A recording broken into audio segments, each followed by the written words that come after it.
What's going on, everybody? Brian here from Brian's Broadcast. I hope all of you are doing fantastic. A fragrance review today from the house of Masque Milano. This is the first time I'm trying something from this house, and it was an absolute blind buy. No samples, no testers, never tried it before. Now, you might be asking me, hey Brian, why haven't you tried Tango or Russian tea, which are more popular from this house? But the thing is, since I'm going in blind, I don't know what it is, so I thought, let me try something that's absolutely brand spanking new. And this fragrance that I'm going to talk about is called White Whale. This is the last of the fragrance that is produced for the Opera series. Now, just so you know, let me quickly show you the box. It's a beautiful cylindrical box. It's matte finish with golden letterings. And a lot of reviewers don't tell you this information, but you see these numbers on Masque Milano. I don't know if you guys already know. This is basically from the Opera series, and Masque Milano set it up as such that each act has a different perfumer and a different composition. So Act 1, Scene 2, Scene 3, just like that. And their Opera series has been divided into 4 acts, 4 fragrances per act, which is Act 1, Act 1, Scene 2. So 1, 1, 1, 2, exactly like that. And White Whale being the last one, that's why it resembles the number 4-4, which is Act 4, Scene 4, the last of this line. It's not like getting discontinued or anything, but that's how they set it up. That's what they planned. Now, let me quickly read out the notes to you from the Masque Milano website. So they've got, on the top notes, you've got olibanum, and then you've got salty rope accord. Very interesting. I'm going to get back to you with that. Black pepper from Madagascar. On the mids, you get ambergris accord, ostomus from China, violet flower, orris concentrate from Italy. And on the beige, you get cedarwood from Virginia, patchouli from Indonesia, vetiver from Haiti, and cistus labdanum. Now, guys, this fragrance is extremely interesting.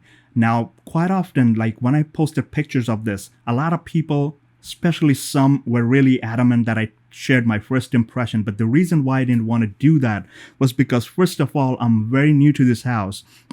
And a lot of people might, I don't want to give you the wrong information or wrong impression about a fragrance. I understand, there's nothing wrong giving you the first impression, but personally, I'm not one of those first impression guys when it comes to blind buys that are expensive.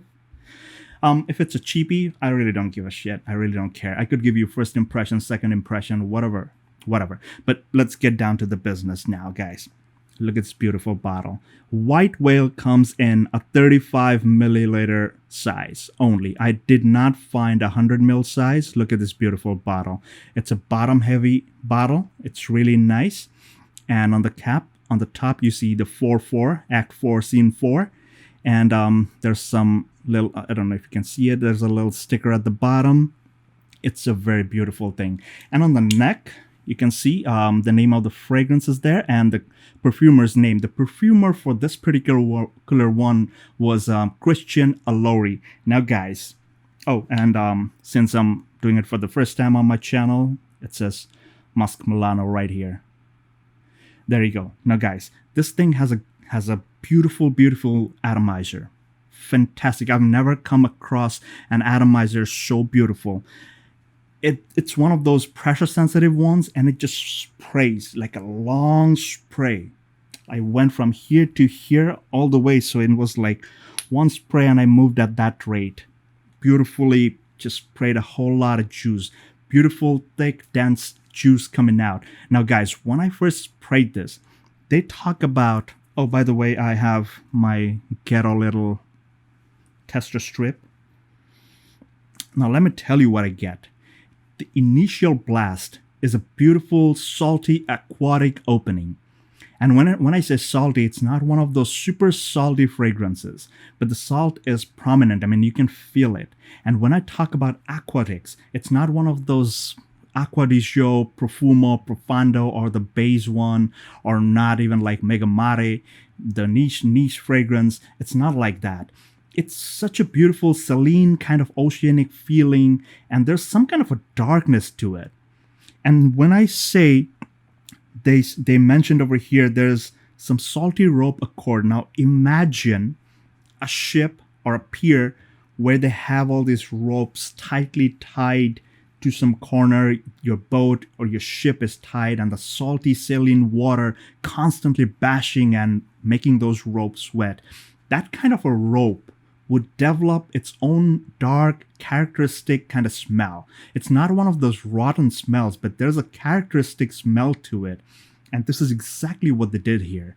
The ambergris is so nice. It's one of those salty, aquatic kind of vibe that you get, and definitely not one of those that smells eggy or rotten egg or, not a bad vibe. It's definitely not one of those ambergris.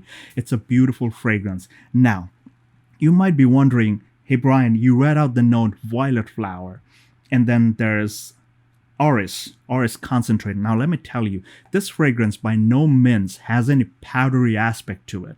It's absolutely aquatic, oceanic, salty, saline feeling. But these flowers, the violet flower and the orris concentrate, they give you this beautiful white floral kind of vibe, and the violet flower kind of gives you that herbaceous feel. And the orris concentrate, yes, I could say there's a slight hint of powderiness to it, but it's extremely mild. Extremely mild. I wouldn't call it even powdery.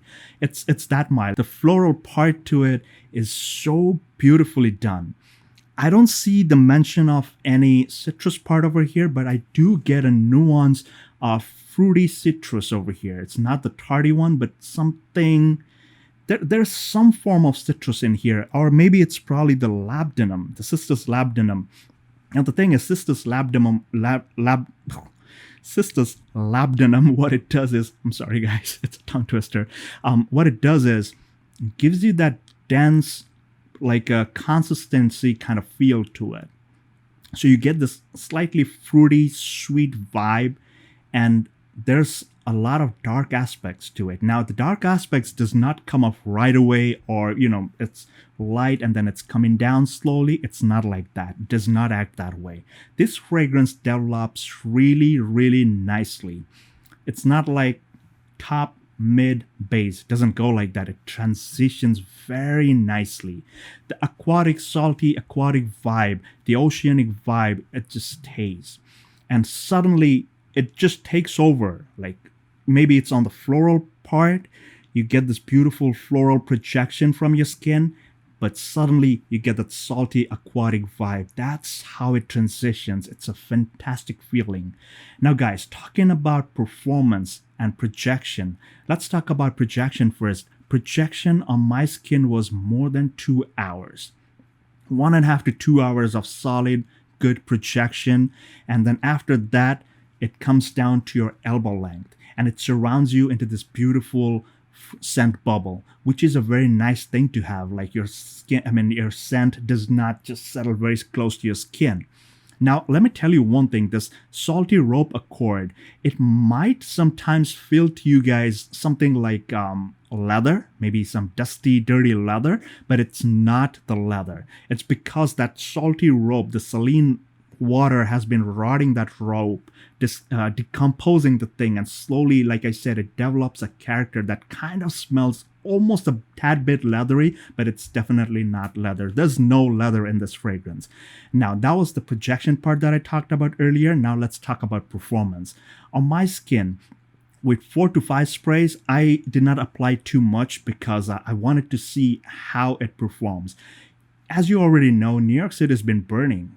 It's extremely hot and humid, and this fragrance, White Whale, this is the perfect kind of fragrance. Now on Max Aroma, I saw they mentioned winter, colder months, but I don't know why they mentioned it, but I personally feel this is a very, very versatile fragrance. Definitely can be used all throughout the year, and maybe, it's more suited for the warmer months, because this thing gave me that beautiful, like, aquatic, salty vibe, which was fantastic. The white florals, the herbaceous feel was phenomenal. Beautiful, beautiful feeling to it. You're 100% gonna get compliments on it. Now, you might be asking, hey Brian, is it a room filler? Yes, it's a room filler, because as you move around, The sillage is not too strong, like it does not project as much, but I would say the sillage, as you move around, your skin hits up, it leaves a beautiful trail. So people will catch a strong whiff of this thing. Now, talking about performance, I found it to be 6.5 to 7 hours, after which it sits pretty close to your skin. But like I said, it does not stop. Just like the vastness of the ocean, it keeps on wafting out. Beautiful, beautiful fragrance. 100% recommended if you're a fan of ambergris, salty, aquatic fragrance, and especially with that salty rope accord. Never smelled it before, but it's very distinct. You can tell. You can tell for sure that this is what a salty rope accord would smell like. So, guys, that was my take. And oh, before I forget, again, like I said, this thing is extremely versatile. Summer, winter, spring, anytime you want to use it. But I personally found it to be more suited for summertime. And talking about masculine or feminine, this is perfectly unisex. Very, very pleasing fragrance. Absolutely gorgeous. And I would say thumbs up to Masque Milano for such a creation, like ending the line, the opera line of their creations with such a beautiful fragrance. The third one, Act 4, Scene 3, which was also called Slate of Fern. It's on the way. Once I receive it, I'll test it out. Let's see what it smells like. But this is what I have for White Whale. Guys, if you're a big fan of this kind of a fragrance, go ahead, must have. 100% safe to blind buy this. You'll love it. No dirty feeling, no eggy feel to it. There's no sharp edge or anything. Although there's some black pepper. Was it black pepper? Yep, it was black pepper, but there's no sharp edge. It's a bit spicy, but it's not too much. It's very, very smooth, very well-rounded and very well-blended fragrance. So thank you for staying on my channel, guys. If you found some value from this video, make sure you hit the thumbs up button and make sure you're subscribed to this channel. Thank you so much. Please take care, stay safe, and all the best.